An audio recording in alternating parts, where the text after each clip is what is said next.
when you look at testosterone, you have to look at total testosterone, but they didn't mention in this question if they checked for what's called free testosterone and SHBG, which is sex hormone binding globulin. These ice baths and saunas and all of them, nutrition is a big part of recovery, supplementation, they probably all have some sort of validity, but they can be overdone, they can be overthought about. Whenever someone starts something new, there's the wow factor of anything, right? And with working out, in 3 months, you might feel a little better. You're not gonna look like a bodybuilder after 3 months. If somebody is new, like they're like an open canvas and they've never exercised before, sometimes they can see, and they have good genetics, they can see miraculous changes quickly.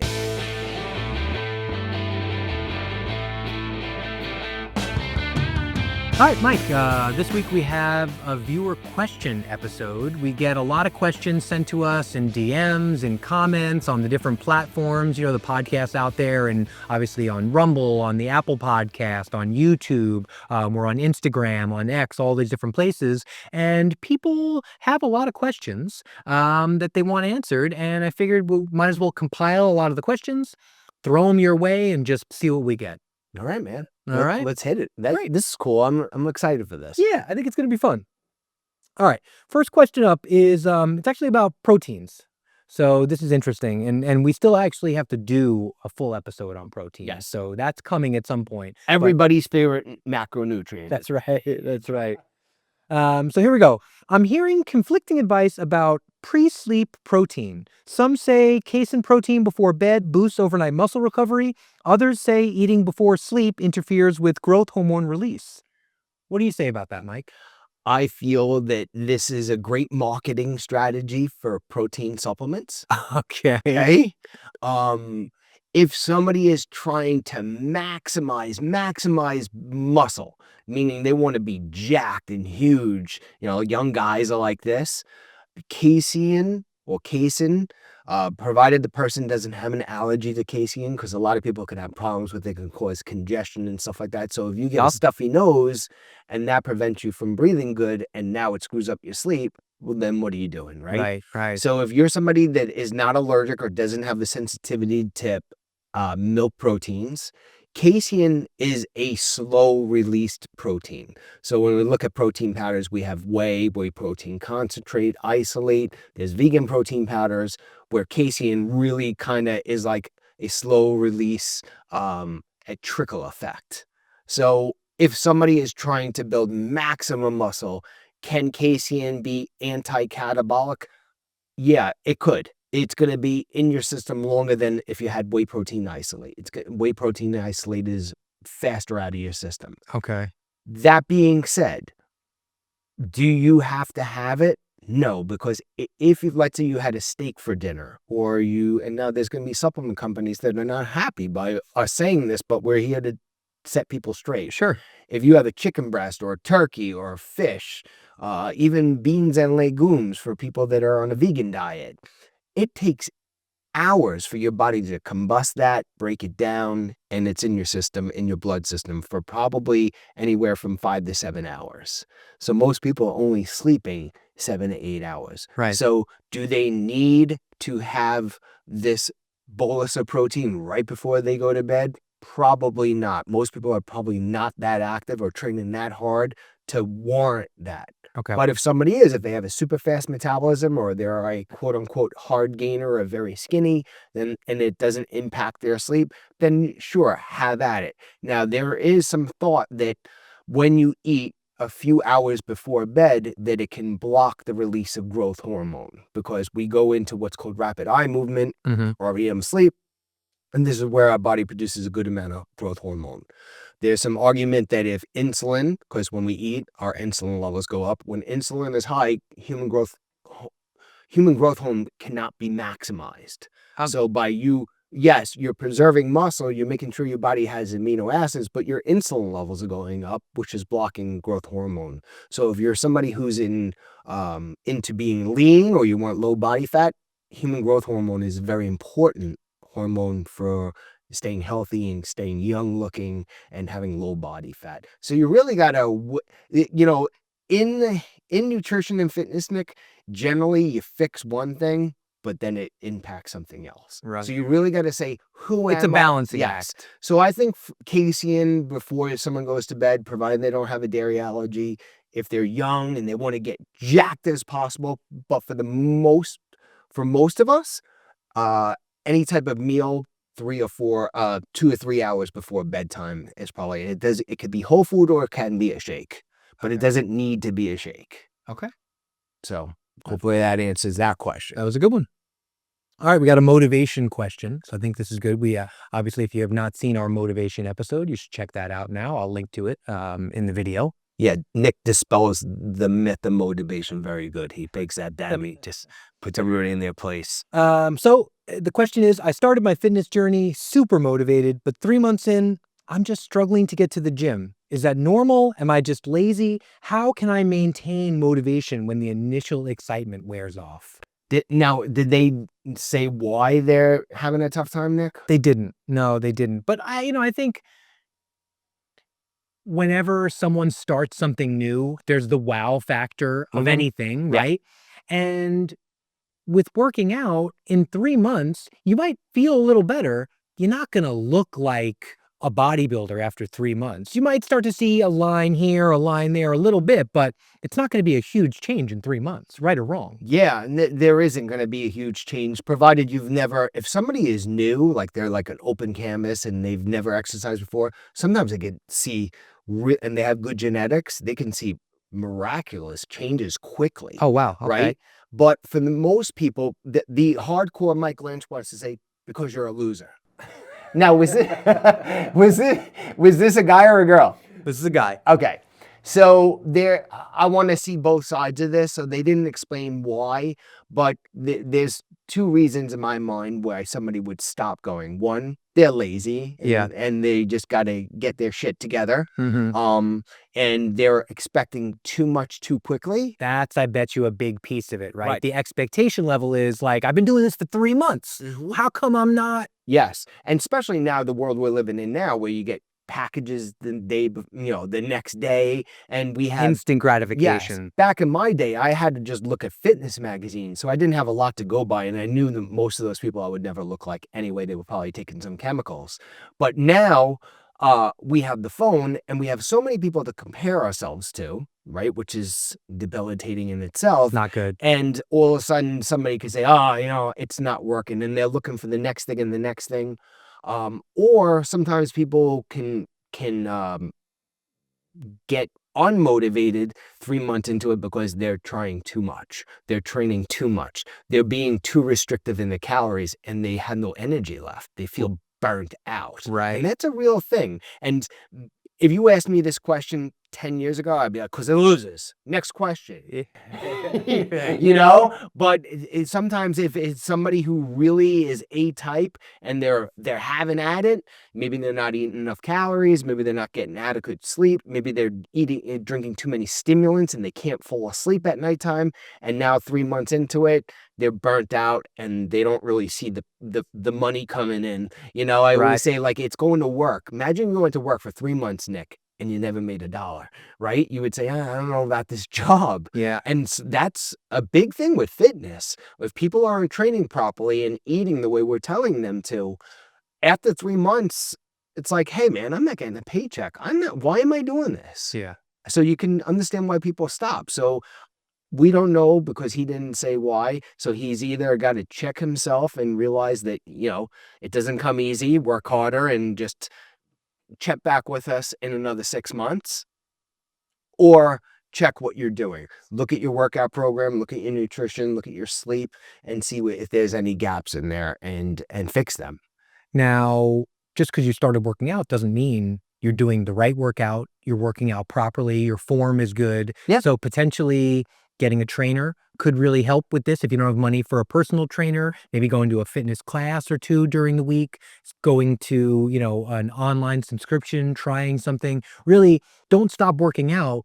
you can change the way you're working out potentially if it's not giving you the results you want or you're not feeling as motivated, and that could create a spark. Right, absolutely. I mean, look, we have to do a strength training video, but we've already done a cardio video. So if they're doing cardio, go check out the parameters and the heart rate and everything we spoke about and Yeah. see, all right, my cardio's in check. And then, make sure that you're not doing too little strength training and you're not doing too much. And sleep is a huge part. And you have to fuel it all. And we've done nutrition, and we got a protein one coming up too as well. Definitely. So. All right. Well, here's a weightlifting question. So I Okay. think that'll go into that.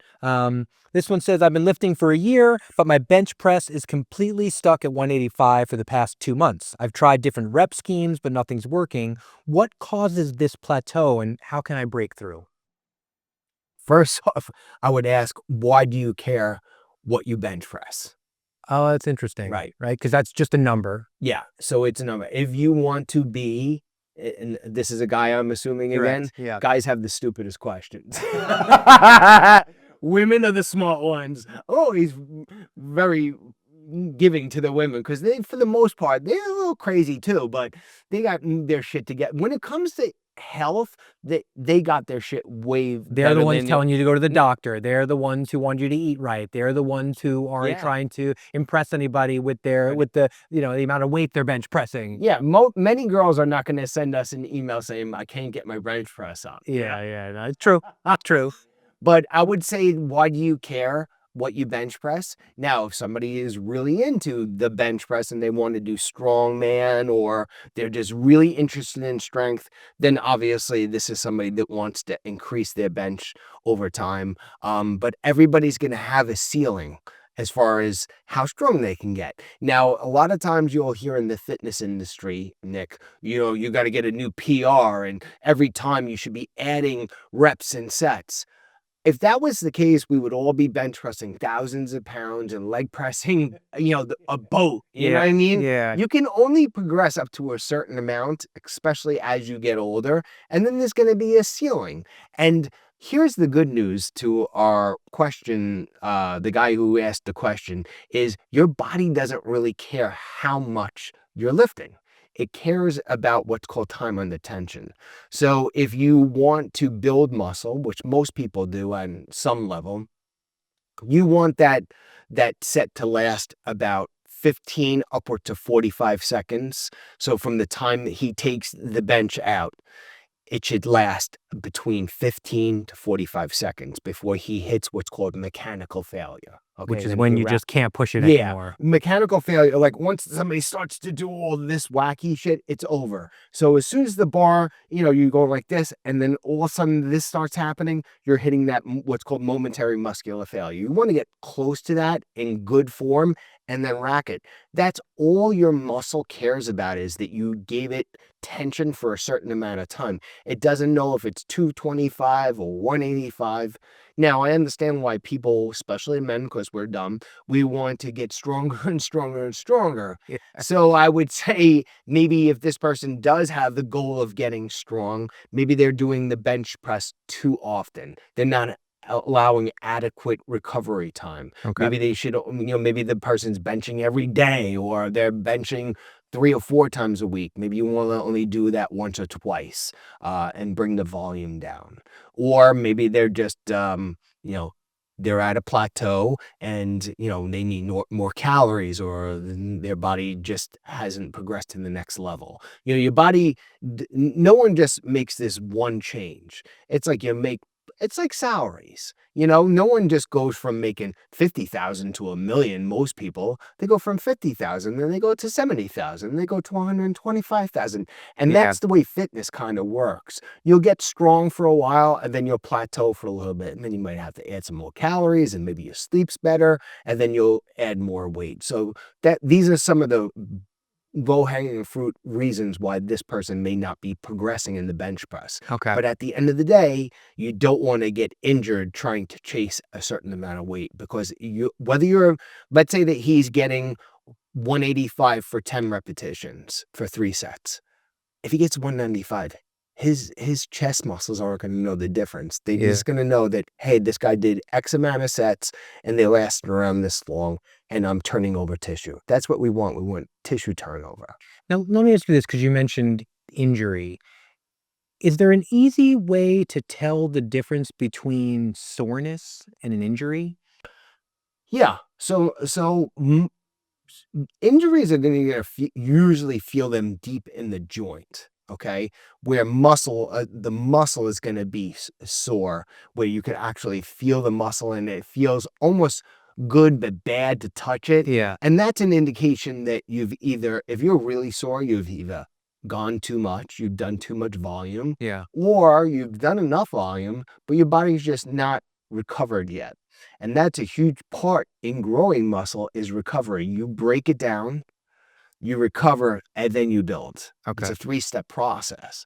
So if somebody's muscle is sore, like if I did chest and shoulders and triceps, I should be sore here, a little bit in the deltoid and the tricep. But if I feel it deep in my joint, that could be something's going, bad, and that could be the beginning of an injury. Most injuries, Nick, Yeah. are cumulative over time. Okay. Now, you can get under a huge load and snap something or get into a car accident or whatever, and that's an injury that's happened right then and there. But most injuries from strength training or excessive cardio, a little fraying, a little fraying, a little fraying, and then Death by boom. 1,000 cuts. Correct. So if you feel it in the joint or in the connective tissue and it's not in the belly of the muscle, you're doing something wrong or you're overtraining or undernourished. All right. Next up, we have a sleep question. Again, we've done a sleep video. People should definitely check that out. And I believe we touched on this a little bit, but this one says, I've tried everything for better sleep, melatonin, magnesium, cutting screen time, but I still wake up feeling like garbage. I'm not sleeping well. Could my workout timing be sabotaging my sleep? Absolutely. And was this a woman or a man? This is a woman. Okay, she needs to go back and watch our sleep video because we do talk about this a bit. But just real quickly, if she don't have time to look at it, if working out too close to bedtime, about 3 to 4 hours beforehand is definitely not a great idea. Some people need 6, 7, 8 hours, maybe a morning workout or a lunchtime. And if they go past that lunchtime, they're screwed at nighttime. Also, the type of exercise is going to be very important, Nick. So anything sprinting or anything really intense that is going to pump up adrenaline and cortisol levels that could really have a lasting effect later into the night, especially if that person washes down a pre-workout or a big cup of coffee beforehand, and this really jacks up their heart rate. This can give somebody almost too much energy where it can really prevent them from getting into a deep, restful sleep. Okay. So it's something that somebody has to play around with. And when we talked about in the last question, being overtrained, one of the symptoms of being overtrained or overreaching is the inability to get quality sleep. You're actually what's called tired and wired. Okay. Because when you overtrain, we have a tendency, because we're humans and we like to beat the shit out of ourselves. Instead of, because when we start to get overtrained, our progression takes a shit, right? So what we do is we say, I'm not doing enough. So we dig a deeper hole. And one of the best ways to know that you're overtrained is muscles that don't recover, that always feel sore, being ravenously hungry all the time and just never feeling like you're satiated after a meal. Yeah. And restless sleep when you're tossing and turning and you have racing thoughts. Yeah. Now, there's a lot of things that can cause this in somebody, but when we're looking at training and nutrition, training with real intensity late in the day can be disastrous to someone's sleep. But obviously people should be looking at their caffeine intake. Yeah. Different dark chocolates could, be keeping you wired up at night. Obviously. Even chocolate protein powder. People don't think about this stuff. They come home, they work out, they have chocolate protein powder with a banana or something like that, and the chocolate in that will keep them up all night long. Right. So certain B vitamins can give you energy. So really, if you're somebody there's people that are blessed like you, Nick, that just fall right to sleep and look beautiful the whole night long. But for people like myself that struggle with sleep, you really got to just check off every box. So if you're somebody who's working out late at night and you're struggling with sleep, you may want to just set that alarm. It's hard in the beginning too. You may want to set that alarm clock even earlier, and they say, oh my God, I'm already not getting sleep. But if you get that workout in before you go to school or work or take care of your kids for the day, You might be able to settle down earlier and go to sleep a oh, half you hour before. most people will sleep much better. Mm. On the weekends, I work out because I don't work the weekends anymore. I work out first thing in the morning, and I definitely sleep better on the weekends because Oh, now as a trainer, I have to work out around noon, and sometimes I get all jacked up, and I'm ramped up. okay. And it feels good. It feels good to have Of energy, but course, of now when course. it's making it where you can only get 2, 3, 4 hours of sleep a night.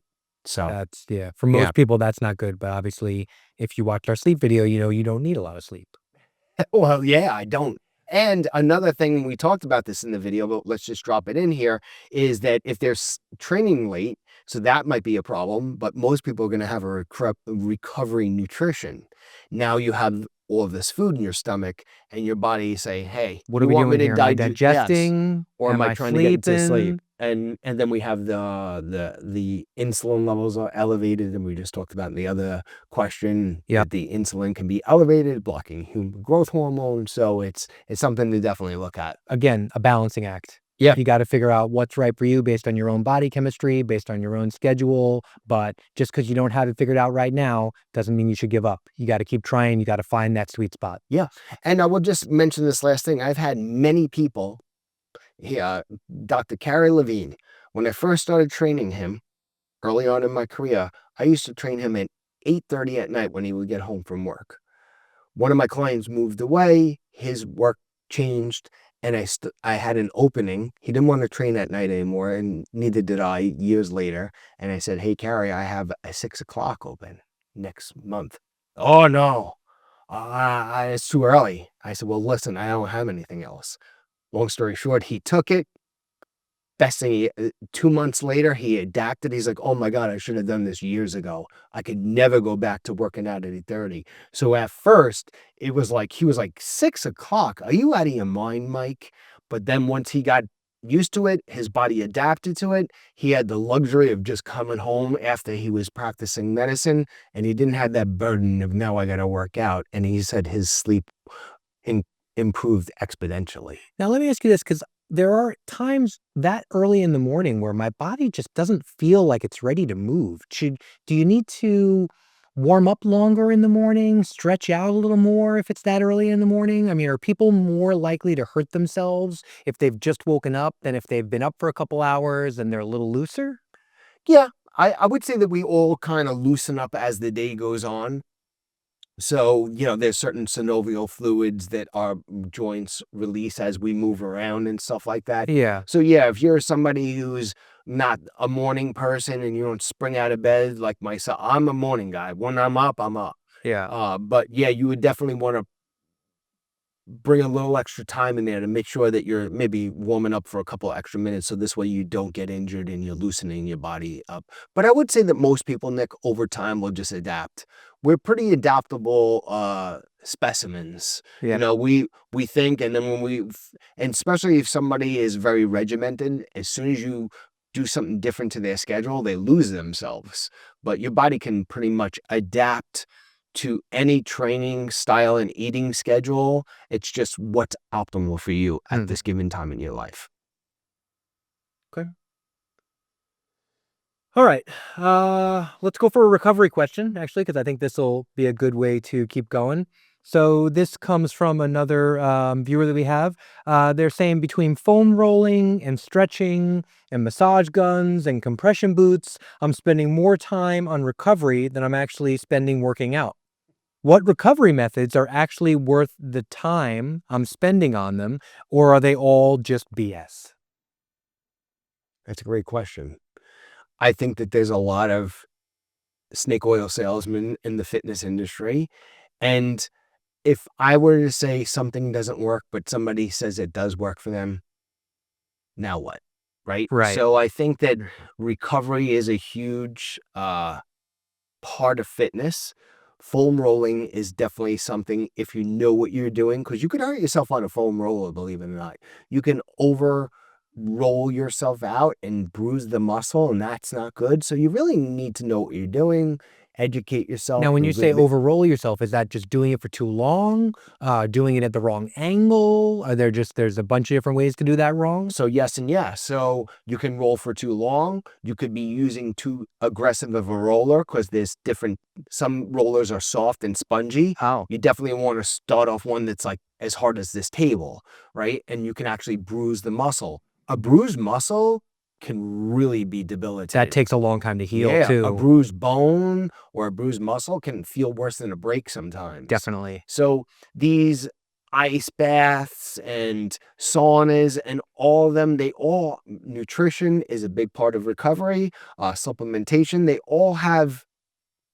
probably all have some sort of validity, but they could be overdone. They could be overthought about.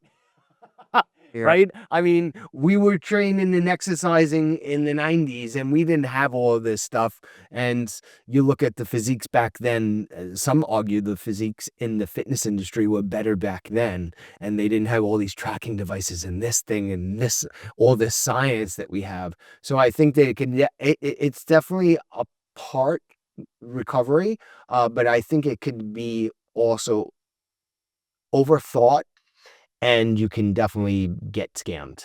I know a lot of people use the massage guns, the thing that like kind of pounds your muscle. It's like a handheld that you can do it on your something like leg, that. and I feel like that may feel good, and there's a value to that, right? sure. But I don't know if It's almost like giving yourself a massage. Yeah, I don't know if a massage gun is really making a huge dent in recovery, like really getting in there with a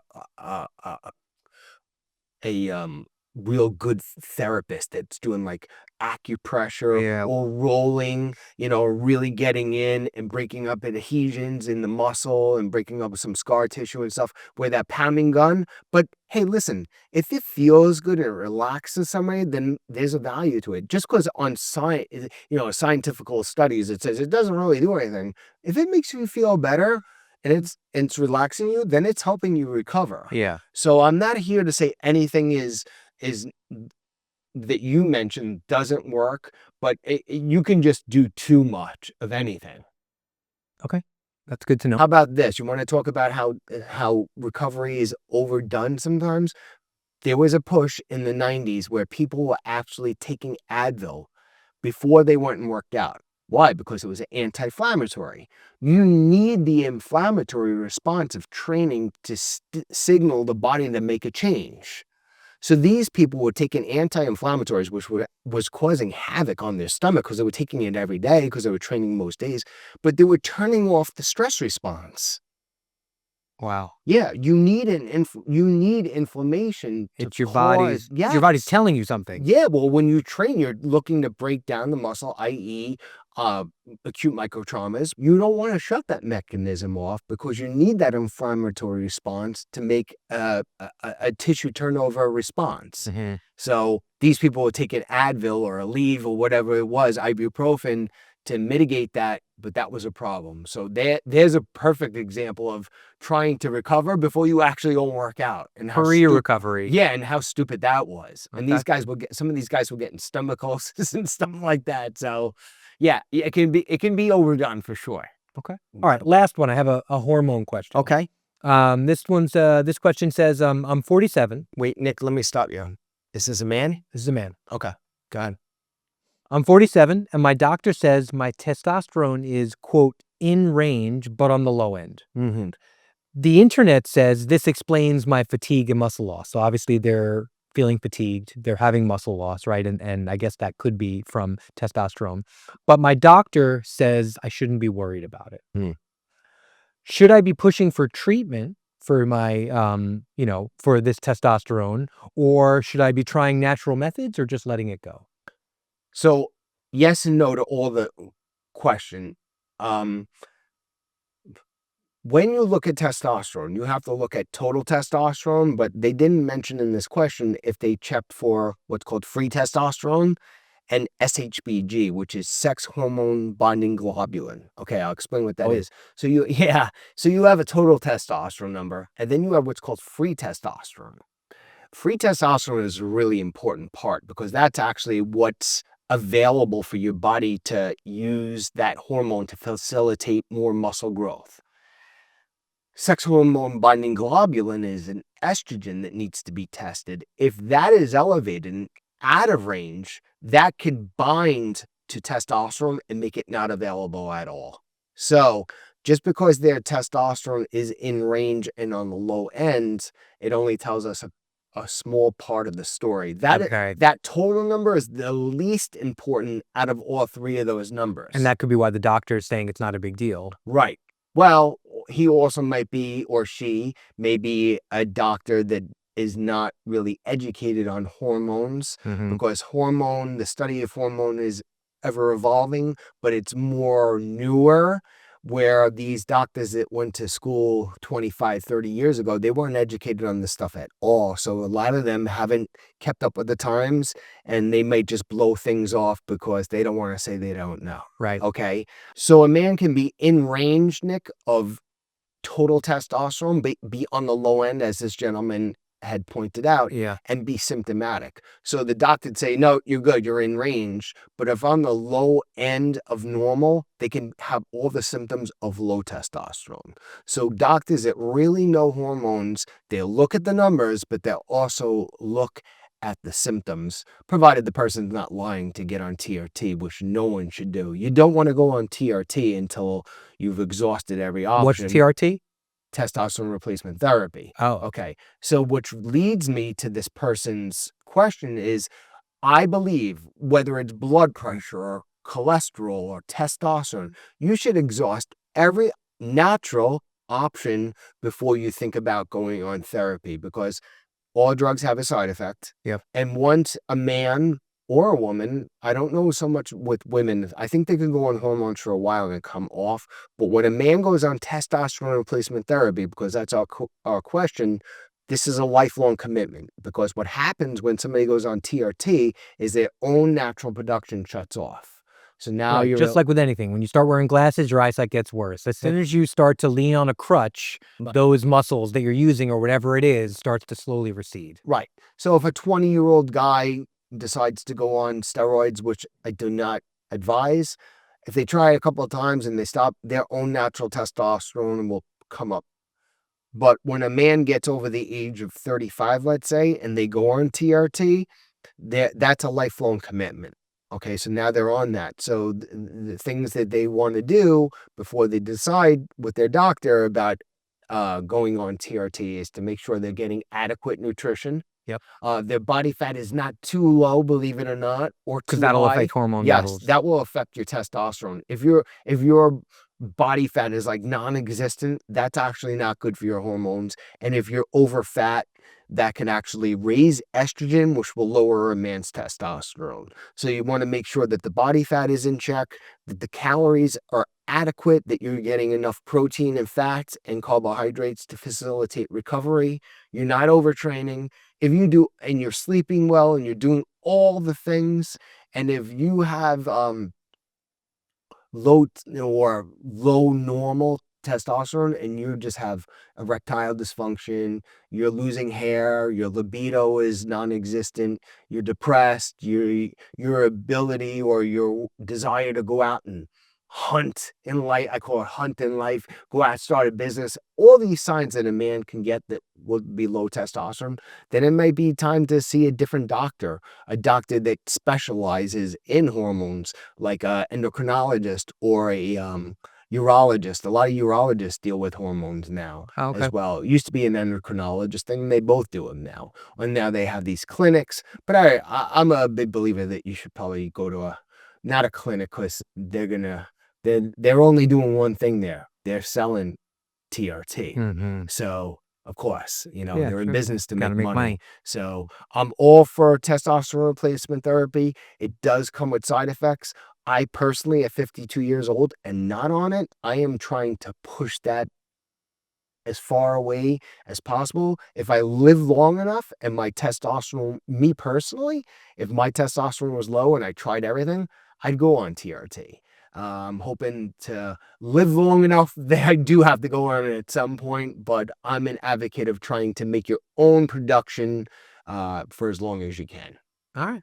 Great. Well, So hopefully that answered that question. That's I all. think These questions were very layered questions, so I no, they tried are, to. and then that's good. I think we got some good info out of these, and I want to thank everybody for sending those questions in. Send us more. We love getting the questions, and I think these episodes are fun to do. It gives Oh us an yeah. opportunity to hit a lot of different topics all in one episode, and I know I learned a lot today. So, Mike, thank you for answering the questions you did. Thank you, everybody, for watching. And like I said, give us a like, give us a comment, send us a question. We love hearing all of it. And anything else to add before we go? Yeah, no, I really enjoyed this. This is our first one, the Q&A, and there were some really good questions, and hopefully the answers answered some questions that people are kind of ruminating about, and we'll see them in the next video. All right. We'll see you in the next one. Thanks, everybody. Have a great day.